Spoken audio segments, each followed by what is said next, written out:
E aí, tá a fim de ter uma aula diferente, divertida, com muitas curiosidades e ainda viajar no tempo? Então vem comigo, eu sou a professora Liliane e você está em mais uma teleaula. Sejam todos bem-vindos.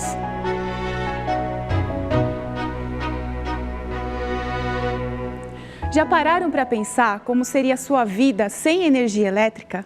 Sem nada ligado ou aceso na sua casa? E como era a vida das pessoas sem uma iluminação nas suas casas ou nas ruas? E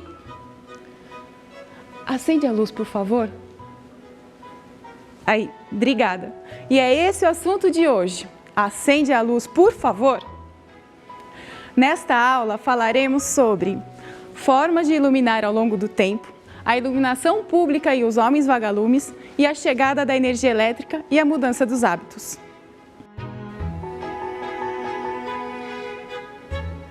A primeira vez que se usou a iluminação artificial, como nos mostra a arqueologia, foi o simples ato de atear fogo num pedaço de galho. Na falta da iluminação do sol, os primeiros povos da antiguidade utilizavam a luz do fogo para realizar as suas atividades. As formas de iluminação artificial criadas pelo homem modificaram-se ao longo do tempo e, com o passar de milhares de anos, inventamos formas mais eficientes e resistentes de produzir a luz, como as velas. Mais tarde vieram os candeeiros, que ficavam entre as luminárias e as lamparinas a querosene, que iluminavam as casas de taipa da elite do século XIX. No começo da iluminação pública no Brasil, se fazia o uso de óleos de origem animal ou vegetal e também o azeite como combustível para a chama. Em 1794, a cidade do Rio de Janeiro recebeu 100 lampiões a azeite que foram distribuídos em diversos pontos da cidade para realizar a iluminação noturna. Em 1800, a cidade de São Paulo realizava o seu primeiro ensaio de iluminação com lamparinas com óleo de peixe. Muito cedo, ainda no século XIX, algumas cidades, principalmente as capitais, substituíram o óleo pelo gás e posteriormente pelo sistema elétrico. Agora vamos conferir algumas imagens da Fundação Energia e Saneamento. Esta foto representa a vista da Casa das Retortas e, ao lado, vista parcial do Parque Dom Pedro. A primeira experiência de iluminação a gás ocorrida em São Paulo veio diretamente do gás produzido da Casa das Retortas, em 6 de janeiro de 1872. Nesta imagem podemos notar os modelos dos lampiões, chamados de lampião no estilo vitoriano. Nesta imagem nós temos um acendedor de lampião sem data definida no Rio de Janeiro. Nesta foto nós podemos observar um acendedor de lampião também, só que este profissional foi contratado pela São Paulo Gas Company, era o responsável por acender e apagar os lampiões diariamente. Mas no interior do estado de São Paulo, muitas cidades recorriam ao querosene, que já era muito utilizado na iluminação das casas e que passou a ser empregado na iluminação pública noturna. Nós temos data de 1864 para a chegada da iluminação pública nas cidades do interior paulista. Em Itu, por exemplo, após uma intensa discussão na Câmara dos Vereadores, a cidade finalmente ganhou uma iluminação pública, como descreveu o jornalista Francisco Nardi Filho em um dos seus livros. Vamos conferir agora o recorte desta notícia exatamente com a escrita do século XIX. A partir, pois, de 20 de setembro de 1864, a cidade de Itu passou a ser iluminada a querosene, constando essa iluminação de 20 lampiões colocados. Bom, lembramos que nesta época, por exemplo, nesta cidade, eram apenas 3 ruas e 3 praças somente. Porém, cabia aos investidores, os empreendedores que arrematassem a gestão do serviço, a implantação do sistema, as seguintes obrigações. Primeira obrigação: acender os lampiões nas noites escuras, meia hora depois do crepúsculo, do sol ou da lua, e conservá-los acesos até meia-noite. Segunda obrigação: conservar os lampiões com todo o asseio e limpeza e fazer os consertos dos mesmos quando o dano for ocasionado por descuido ou imperícia do acendedor. Terceira obrigação: pagar a multa de R$ 2.000 por lampião que deixar de acender no prazo marcado, por lampião que se apagar no correr da noite antes da hora marcada para apagar, ou por lampião que for encontrado esfumaçado, sem limpeza necessária. Geralmente, as câmaras das cidades eram responsáveis pelo fornecimento do querosene, dos vidros das chaminés e alguns reparos, assim como pagar mensalmente a quantia de R$ 16.000. E foi nesta época que nós tínhamos os famosos homens vagalumes. Mas o que seria um homem vagalume? Vagalume? Então, ele é um moço vagalume, então ele conserta todas as luzes que estão quebradas ou não. Então, eu chamo vagalume. Homem que é tipo um mosquitinho. Ele tem asas, uma luzinha que fica atrás dele. Que ele brilha. Será que era assim? Então vamos conferir. Chegou a hora de viajar no tempo, mais precisamente no século XIX, no interior do estado de São Paulo, na charmosa Itu. Foi lá que nós encontramos Dona Inácia, moradora de um sobrado datado de 1847. Então, Dona Inácia, como que é esse homem vagalume? É assim? Se for, eu já tô com medo. Não era assim o homem vagalume. Ai, cruz credo. Deixa eu contar uma historinha para vocês. Bom, mas antes, deixe me apresentar. Eu sou a Dona Inácia Joaquina Correia Pacheco, moradora mais antiga deste sobrado. Quando no século XVIII e meados do século XIX, as cidades eram iluminadas por lampiões ou luminárias, eram os homens vagalumes que percorriam as principais ruas da cidade, acendendo e apagando as luzes. Eles eram também responsáveis por informar se algum poste havia sido derrubado ou se o vidro de algum lampião fora quebrado. Com a ajuda de um comprido bastão de manobra, o acendedor preenchia com azeite os lampiões que estivessem vazios para em seguida acendê-los. Para apagá-los, puxava a torneirinha com o auxílio de um gancho. Muitas vezes o homem vagalume acabava realizando o seu trabalho embaixo de chuva. O que acontecia? A chama do bastão de manobra acabava apagando e muitas vezes ele tinha que escalar o poste e acender com fósforo.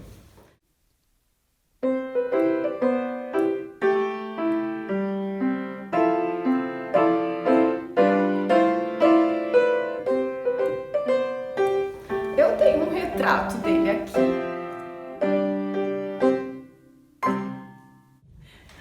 Como viram, não era nada disso que vocês pensaram.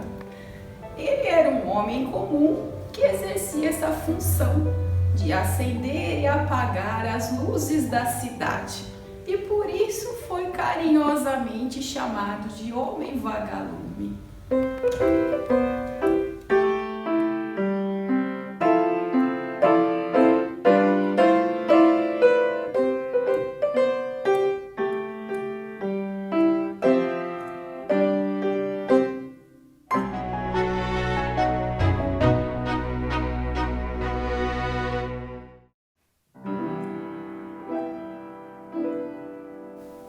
Agora eu convido vocês a conhecer um pouquinho da minha casa.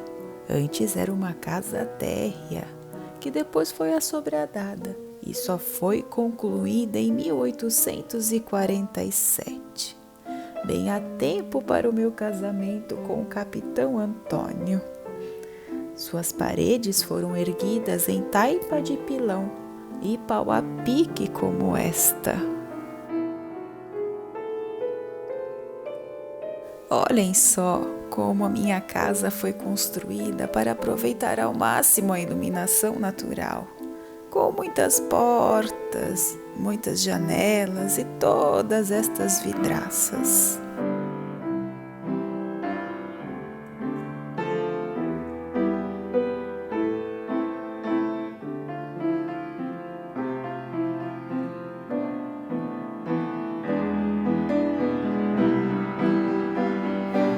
Nesta sala eu recebia os meus convidados. A boa iluminação junto às belas pinturas murais de minha sala de visita garantem todo o charme e riqueza que os meus convidados sempre admiraram.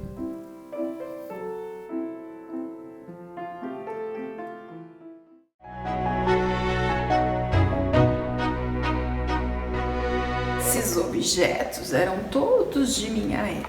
Por exemplo, aqui nós temos um candeeiro a óleo ou querosene. Aqui nós temos uma candeia que era usada com óleo de baleia, mamona ou azeite. O paviozinho vinha aqui no biquinho, e aqui dentro era colocado todo o óleo. Uma luminária mais sofisticada era usada para estudar, uma luminária de mesa a querosene. Nós temos um candeeiro que as pessoas aproveitavam o material que tinham em suas casas, por exemplo, um recipiente de vidro, e também aqui eles usavam latas de óleo, latas de atum, para poder compor essa luminária. Nós temos uma coisa muito interessante, que é o farol de bicicleta, datado de 1890 até 1915, porque afinal era o meio de transporte que era mais utilizado. Nós tínhamos uma vela aqui dentro para iluminar o trajeto das pessoas. Nós temos uma lamparina portuguesa a querosene. Percebam os detalhes. Aqui nós temos a pinça, uma pinça que era para puxar o pavio. O pavio ficava aqui.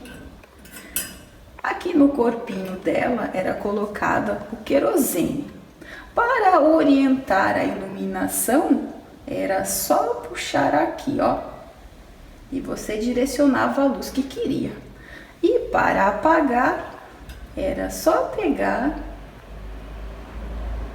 e colocar este baldinho em cima da chama.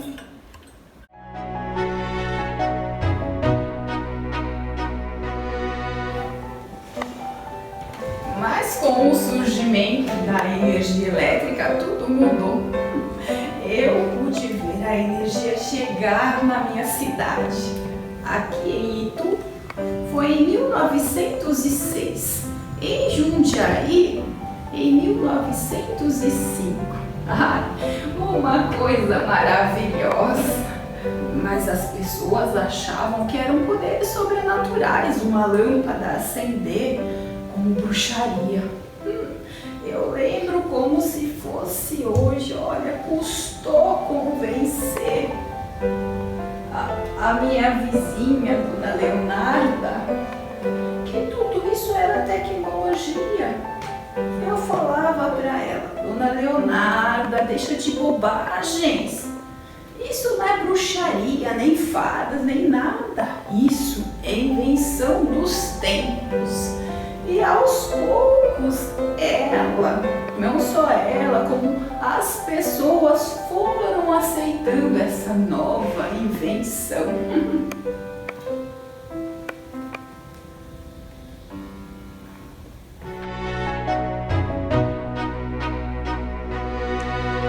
Hoje existem algumas empresas que são responsáveis por medir e cobrar o consumo da energia nas nossas casas, certo? E como é cobrada a energia na sua residência? E hoje eu vou mostrar como a energia chega aqui em casa. Aqui é o relógio onde vem a energia. E esse é o papel que a gente recebe para pagar a energia e o consumo. Aqui na minha residência, o funcionário da CPFL vem uma vez por mês fazer a verificação. No meu condomínio, a leitura de luz é feita de modo tradicional. vem um funcionário da CPFL e faz a leitura no relógio uma vez por mês. O pagamento da nossa conta de luz é feito por débito automático na conta do meu pai. Pelo carteiro, que ele deixa uma folhinha pra gente ver. A conta de luz aqui em casa é digital, chega por e-mail. Será que sempre foi assim? Então vamos conferir.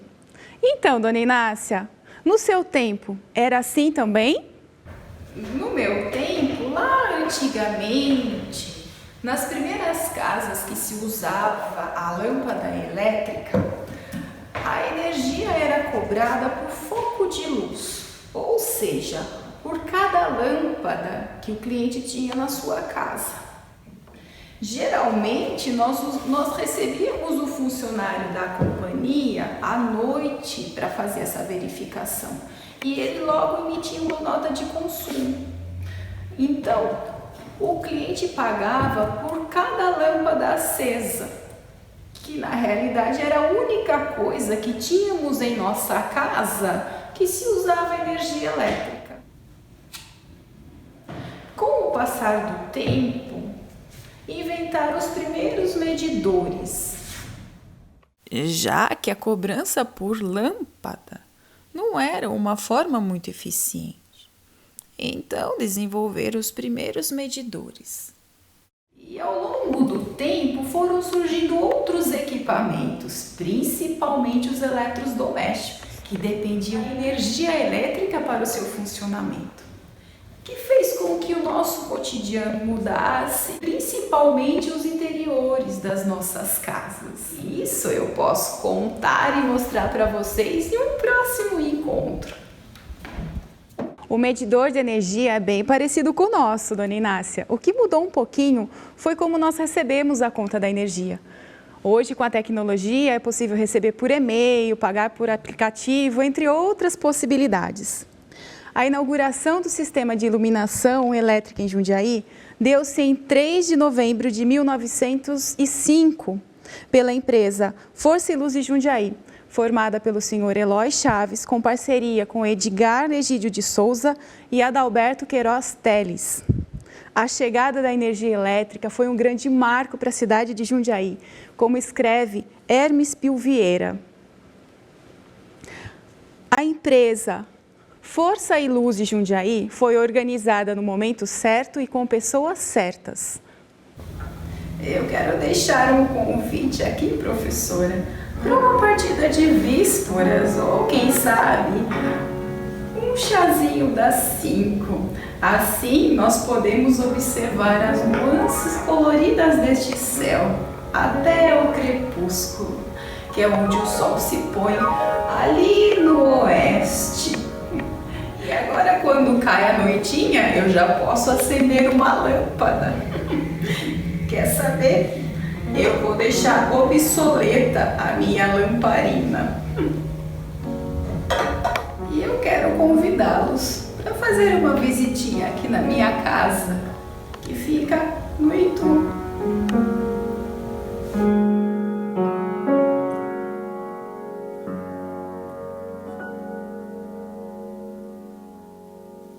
Agradeço imensamente o convite, dona Inácia. Isso mesmo, deixe sua lamparina de lado, mas reserve algumas velinhas para alguma emergência. Perceberam que a dona Inácia utiliza as palavras diferentes, típicas do século XIX. Lembramos que o Museu da Energia encontra-se fechado por determinação do decreto 64.881 do Governo do Estado de São Paulo, por medidas de prevenção ao Covid-19. Para testar os seus conhecimentos sobre os assuntos da aula de hoje, procure o jogo da professora Maristela. Aqui você conhecerá um pouco mais sobre a história do sobrado onde está instalado o Museu da Energia e sobre a dona Inácia. Leia atentamente a questão e clique em uma das alternativas para respondê-la. Supere os novos desafios de conhecimentos da professora Maristela. Descubra mais curiosidades em alguns cliques. Boa sorte!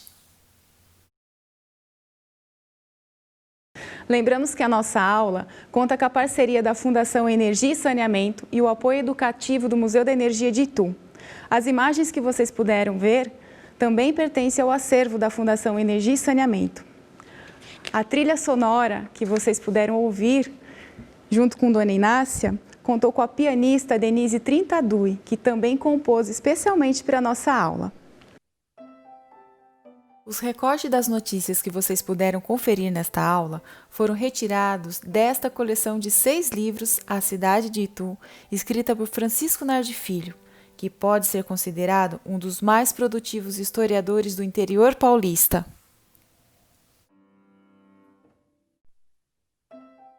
Sua obra reúne crônicas, atas das sessões da Câmara dos Vereadores, memórias de infância, cotidiano da cidade e notícias da época.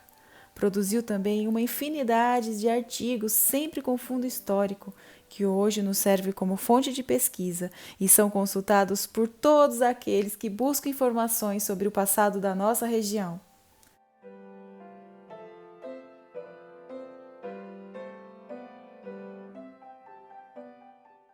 O arquivo pessoal do historiador Francisco Nardi Filho faz parte do acervo do Museu Republicano de Itu.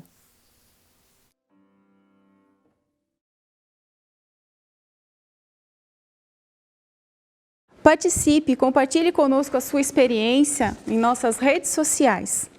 Tchau, tchau e até o próximo encontro!